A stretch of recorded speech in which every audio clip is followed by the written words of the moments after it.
Winfred Nomzamo Madikizela-Mandela, known as the Mother of the Nation, she returned to Soweto after her banishment to Brandfort, only to find herself at the center of a sinister plot. The apartheid regime, using its propaganda machine Stratcom, launched a ruthless campaign to paint her as the most dangerous woman in the ANC. Now this video delves into the controversies surrounding Winnie Mandela and the infamous Mandela Football Club, a group that acted as both her personal security and a feared vigilante force. They were known for their brutal methods of dealing with suspected traitors, often resorting to the horrific practice of Nazism. One of the most shocking cases was that of a 14-year-old activist Stompie Seipei, a member of the team who was ultimately killed after being accused of being a spy for the apartheid regime, but the truth was far more twisted. His accuser was later exposed as an actual spy himself. Fearing that Stompie was about to reveal his secret, he struck first. Winnie was blamed for the brutal actions of the group, and the regime seized every moment to vilify her even further. Now, years later, evidence emerged of a government operation dedicated to destroying Winnie's reputation, isolating her not just from Nelson Mandela, but from the ANC itself. She was one of the leading figures amongst the ANC's left-wing radicals, a faction seen as a direct threat to white power in the new South Africa. Now, in this video, we uncover the events that led to Winnie Mandela's political alienation, the relentless smear campaigns against her, and her unbreakable spirit in the face of a powerful enemy determined to erase her legacy. But she did not fall. She survived. This is the story of Winnie Mandela. It's inevitable. There will be a one man, one vote in this country, and there will be a majority government in this country.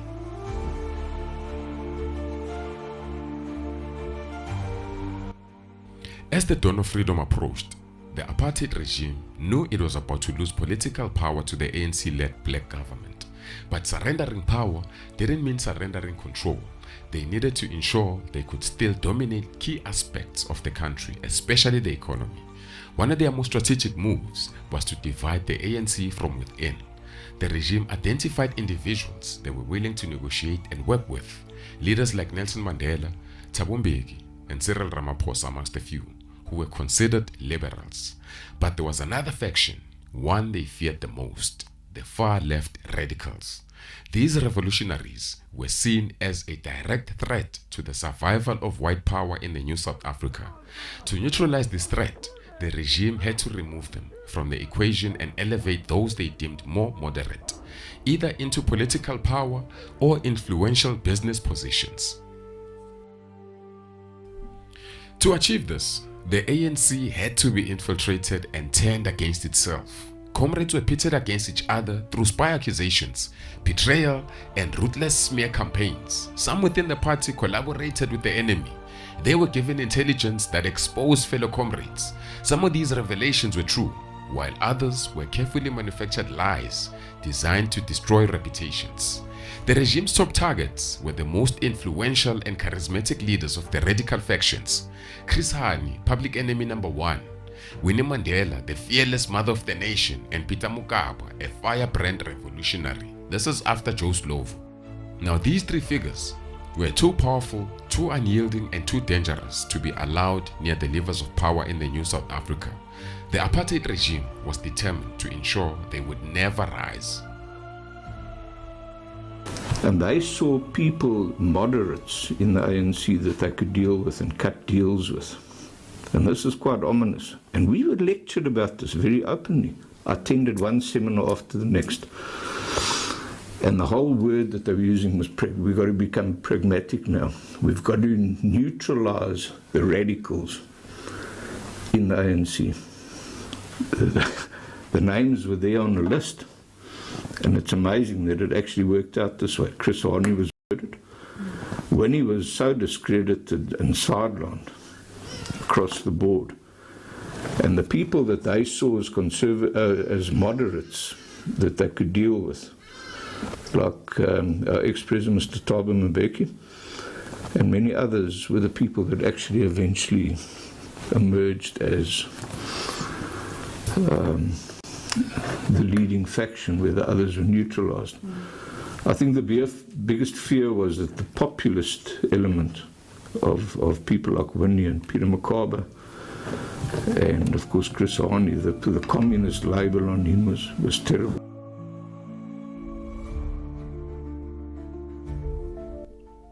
Chris Hani wielded immense power and influence as the leader of the SACP, a senior member of the ANC's executive, and a high-ranking commander in the MK. He was seen by many as the country's future president, but Hani was deeply critical of the negotiation process and unhappy with the conditions being agreed upon. His voice carried weight, especially amongst the left-wing radicals, especially those in the townships, the young revolutionaries who were setting the country ablaze in protests. The ANC's leadership struggled to control these groups, but they listened to one man, Chris Hani.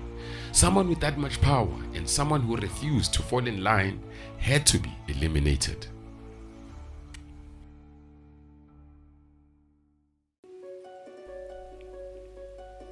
Then there was Peter Mokaba, another radical force, a charismatic leader and a former president of the ANC's Youth League. He commanded the loyalty of the ANC's youth. Now, at one point, his influence over them surpassed many senior leaders in the ANC. He was a close comrade to Winnie Mandela and served as some kind of a mentor to a young Julius Malema. Now, Mokaba was also known for popularizing the militant chant, "The Boer, the farmer." With his growing popularity, many believed he could one day become president of the ANC, but then came the spy allegations. Now, in the high-stakes world of ANC politics, especially before major conferences, damaging scandals had a way of surfacing at just the right time. Whether true or not, accusations could end political careers. Mokaba was never able to fully recover from the spy allegations. His political rivals made sure that every time he tried to rise, the shadow of those claims followed him, blocking his path to power. We've been chanting this slogan for years, and even in this during the funeral, we sang about Hambaka Mkonto, and we pointed out in a song that we are determined to kill the brass. That is the literal sense. But that has never been policy of the ANC. The question of Boer has changed in content on the basis of the realities of the situation and our policy. It has always meant the enemy as a system of white supremacy and has never meant any individual on the basis of this or that color. And even as we chanted these slogans during the armed struggle, they have never driven us to the houses of the whites or to the farmers as individuals to kill them. Now, what has changed?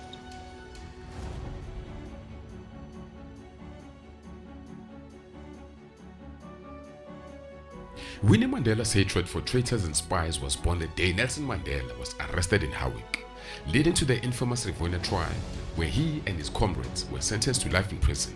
With Mandela behind bars, Winnie's political activism intensified. Fear no longer held her back. At a young age, she lost not only her husband, but her family life. From that moment on, she dedicated herself fully to the struggle, determined to keep Mandela's name alive. Her defiance made her a constant target for the apartheid security forces.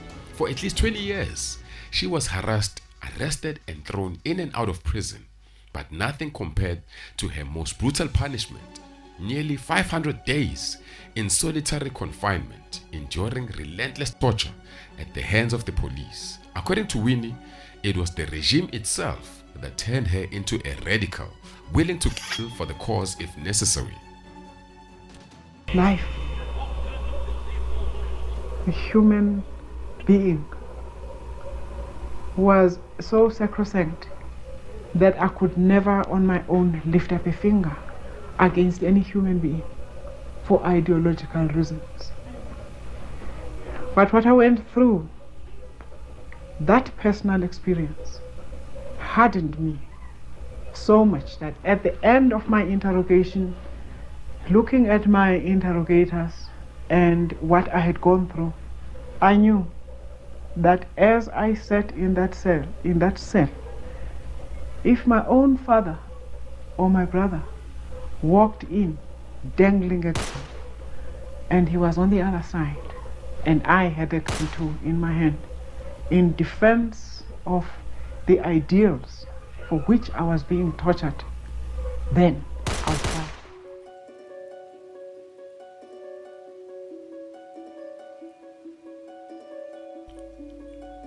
In Soweto, Winnie became a lifeline for the youth. She provided shelter, guidance, and refuge. Whatever they needed, she was there. When the 1976 uprising erupted, she was accused of being one of the masterminds behind the student protest. After the brutal June 16 massacre, the government saw her influence as a direct threat. They decided she had to be removed, especially from the youth of Soweto. She was banished to Brandfort, a small town in the Free State predominantly white, where she was forced to live in isolation in the black area known as Deep Level, a place with no electricity, no running water, and no resources. But even in exile, Winnie's influence could not be silenced. Before long, she was just as popular in Brandfort as she had been in Soweto. Well, I have lived most of my life alone. The best years of my life really have been those spent under burning orders, and the past, of course, 7 years have been spent here in exile.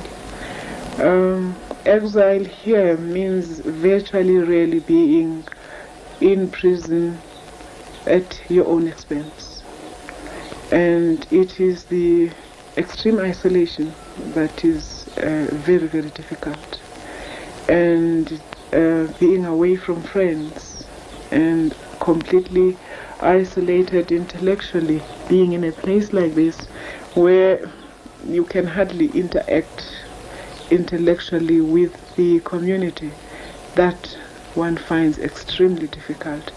And of course, worst of all was being without my children and not having the opportunity to play the role of a parent like all parents in democratic societies.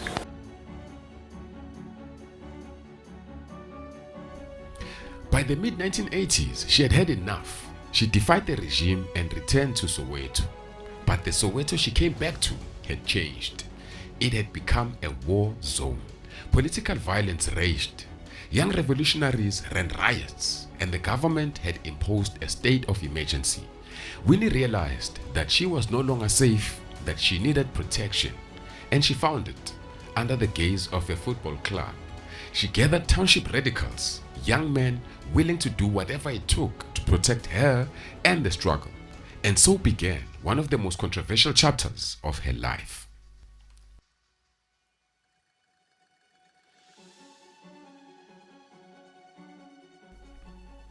The group was called the Mandela Football Club, but they were far more than just a soccer team. They were Winnie Mandela's personal bodyguards, a feared and ruthless force. At the time, the liberation movement was crawling with infiltrators, comrades who had been turned into traitors, impi. Now these informants were deadly threats, leaking critical information to the police, leading to the capture and assassination of many prominent activists. Now Winnie took it upon herself to deal with traitors in the harshest way possible. The football club became infamous for their brutal tactics, hunting down suspected spies and executing them through the gruesome practice of necklacing. Winnie made it clear the apartheid regime played dirty, and in her eyes, the revolutionaries had to do the same. She even delivered a speech reinforcing this. Her actions, however, sparked outrage. Liberal ANC leaders and UDM leaders distanced themselves, unwilling to be associated with her militant approach. This is now the right time to take your country. We shall use the same language the Boers are using against us. They know only one language, the language of the Caspars. We have no arms. We have stones. We have boxes of matches. With our necklaces, we shall liberate this country.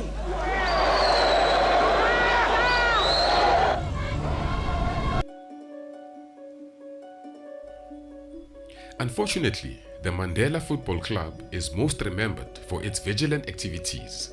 The group clashed with students from Daliwonga High School, leading to a violent confrontation. The tension escalated to a point where Winnie's home was burnt to the ground. Now, the youth of Daliwonga didn't want Winnie and the team because there were rumors that the football club was being responsible for assaults, kidnappings, tortures, necklacing people, and all bad stuff.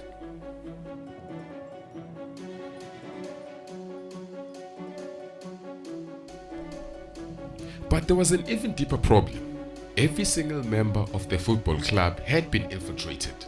However, none of them knew about each other.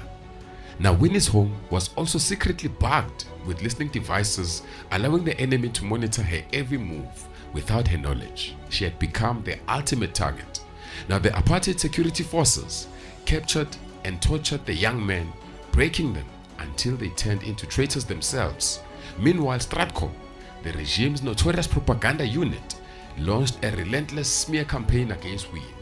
Now, their mission was clear: separate her from the ANC, turn the people against her, and destroy her legacy. But Winnie Mandela was not so easily broken. The chaos surrounding Winnie Mandela's life only worsened with the rising body count linked to her Mandela Football Club. Many people were necklaced by the team, some of whom may have been innocent, but things spiraled even further when the team members turned on each other. Now, rumors spread that some within the group were spies, leading to brutal infights and more deaths. Among the most infamous cases were the killings of Lolo Sono, Siboniso Shabalala, Stompie Seipei, and Dr. Abubakar Asfat.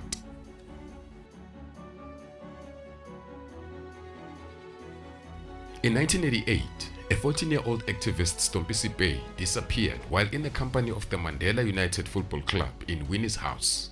Now, his body was later discovered on the outskirts of Soweto.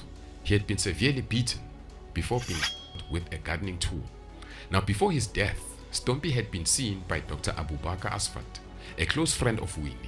Asfat reported that the boy had suffered permanent brain damage, was vomiting, and was unable to eat due to his injuries. Just days after making this report, Dr. Asfat was dead by two men posing as patients at his clinic.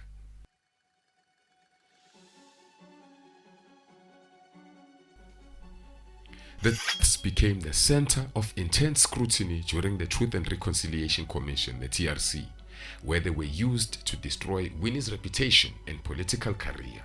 Now, these events took place between 1986 and 1989, just as the apartheid regime was nearing collapse. Then in 1990, Nelson Mandela was finally released from prison. By the time Mandela walked free, the Stompie case had been a major scandal. But once his release, the transition to democracy became the focus, and the controversy faded, at least for a while. Before leaving prison, Mandela had urged Winnie to disband the football club. Condemning its violent tactics, he disagreed with how they dealt with suspected traitors and saw the vigilante gangs as a growing danger. But despite his plea, Winnie continued to operate the group, something that deeply upset Mandela. Now, to make matters worse, a new wave of rumors emerged. Accusations that Winnie was having an affair with the team's coach, Jerry Richardson. Later, speculations swirled about a relationship with Dalimpofu. Now, with the regime and Stratcom working tirelessly to bring her down, the attacks against Winnie Mandela became relentless.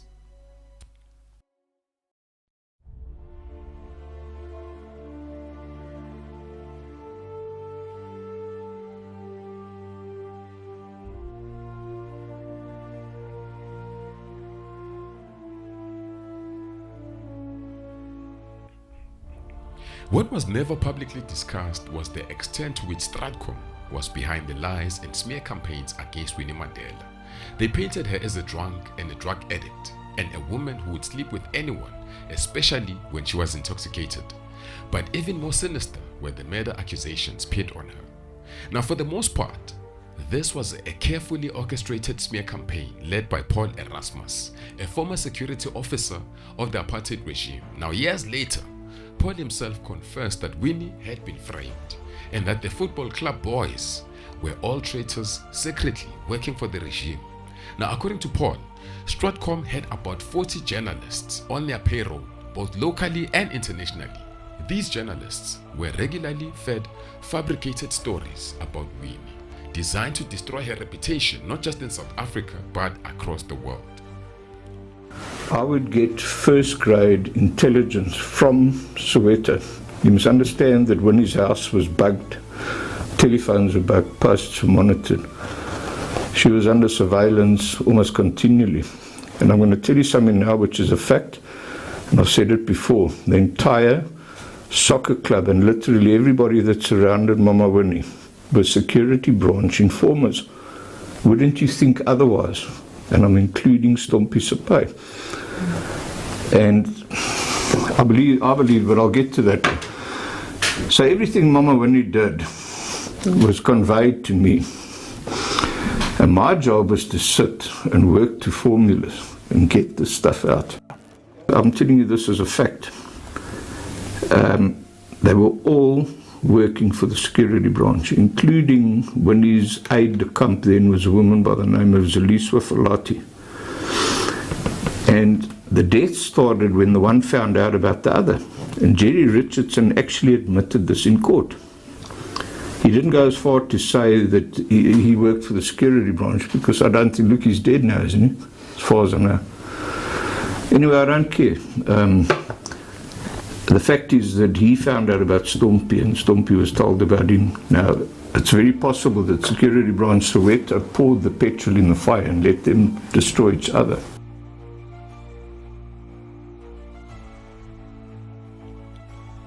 Winnie Mandela always carried a dark shadow over her name because of the deaths linked to the Mandela Football Club. The problem was that so many lies and propaganda had been spread about her that it had become almost impossible to separate the truth from fiction. In the end, Winnie was forced to apologize for the crimes that happened under her watch at her house, even as the full extent of her involvement remains clouded in controversy. But in the bigger picture, the apartheid regime had achieved its goal. They successfully eliminated the radical forces within the ANC, ensuring that those who posed the greatest threat to white interest were kept far away from positions of power in the new South Africa. I have not made any particular finding from what has happened here. I speak as someone who has lived in this community. You are a great person, and you don't know how your greatness would be enhanced if you were to say, sorry, things went wrong, forgive me, I beg you.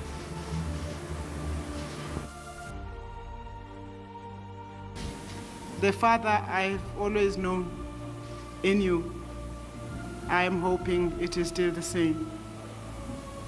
I will take this opportunity to say to the family of Dr. Asvat how deeply sorry I am, and to Stompie's mother how deeply sorry I am. I have said so to her before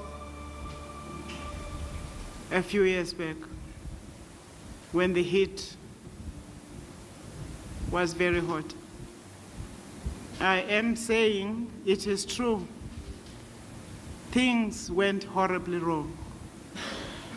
I fully agree with that. And for that part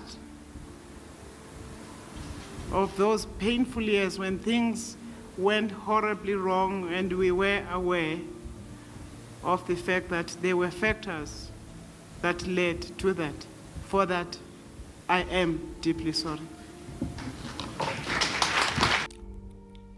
Despite the relentless attacks, Winnie was ultimately cleared of the murder charges. However, she was sentenced to 5 years in prison for 4 counts of kidnapping and an additional year for being an accessory to assault. This was later reduced to a 2-year suspended sentence and a 15,000 rands fine. The trial and controversy took a devastating toll on her marriage to Nelson Mandela. Yet, despite everything, Winnie never lost the love of the people. Politically, it took her years to regain her influence, but she eventually did, thanks to the new generation of radicals in the ANC Youth League, leaders like Julius Malema, who publicly praised her at every opportunity, reigniting her legacy as the mother of the nation.